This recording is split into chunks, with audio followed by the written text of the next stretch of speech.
అయిపోయింది. అమ్మయ్యా.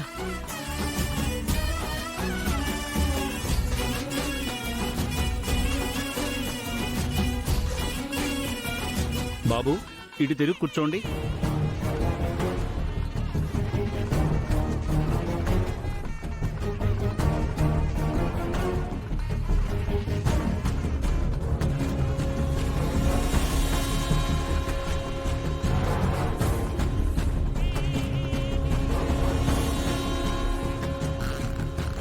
పద్దు, ఈ ముసుగెందుకు? తాళి కట్టే వరకు అది తీయకూడదు నాన్నా.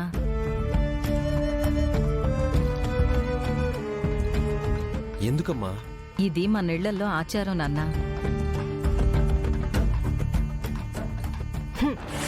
అంతేలే, పద్ధతులు ఆచారాలు ఎట్టా తెలుస్తాయి? పైగా చెల్లి పెండ్లి కూడా దొంగ పెండ్లే కదా.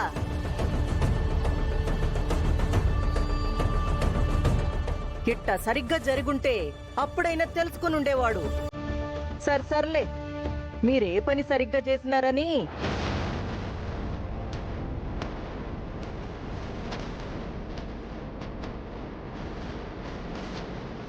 నా కూతురు ఇంకాసేపట్లో బెయిల్తో ఇంట్లో అడుగు పెడతాది.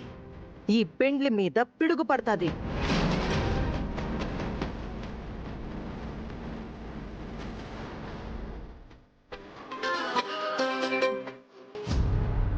విద్య, చెప్పన్నయ్యా. అది ఏమైందన్నయ్యా? ఎందుకు కంగారు పడుతున్నావు? ఏం లేదురా, ఆ మ్యాగీ ఉంది కదా, ఏదో చేయాలని స్టేషన్లోకి వెళ్ళింది. ఏదో చేస్తున్నట్టుగానే నాకిప్పటి వరకు డౌట్గానే ఉంది.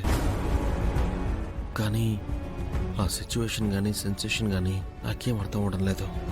ఏం జరగకపోతే మంచిదే కదన్నయ్యా. నిజంగా మ్యాగీ మారిపోయి ఆ పని చేసిందేమో. ఏం మాట్లాడుతున్నావు విద్య? తనెందుకు మారుతుంది? తనకి మనుషుల మీద మానవత్వం చూపించడం రాదు.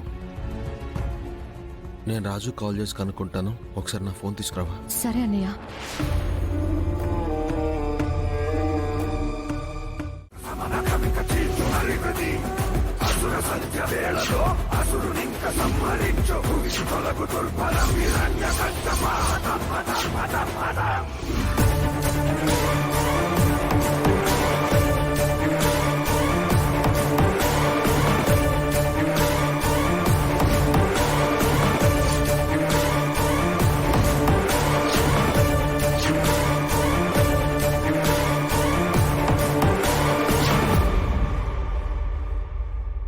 మ్యాగీ,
బంధుమిత్ర సపరివార సమేతంగా ఇక్కడికి విచ్చేసి నన్ను నా బావని ఆశీర్వదించినందుకు మీ అందరికీ ధన్యవాదాలు.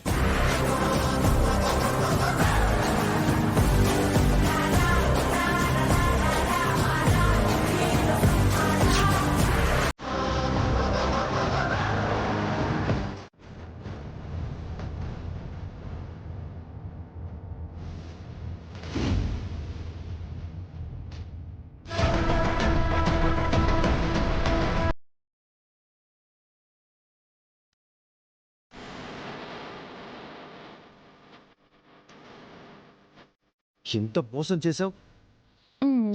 తప్పలేదు బావా.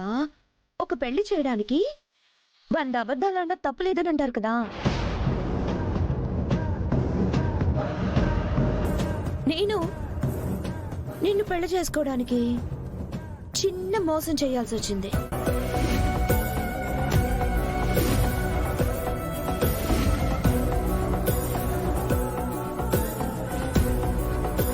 నిన్ను భార్యగా నేను ఒప్పుకోను. వాణ్ణల్లుడుగా నేను ఒప్పుకోను. మమ్మీ,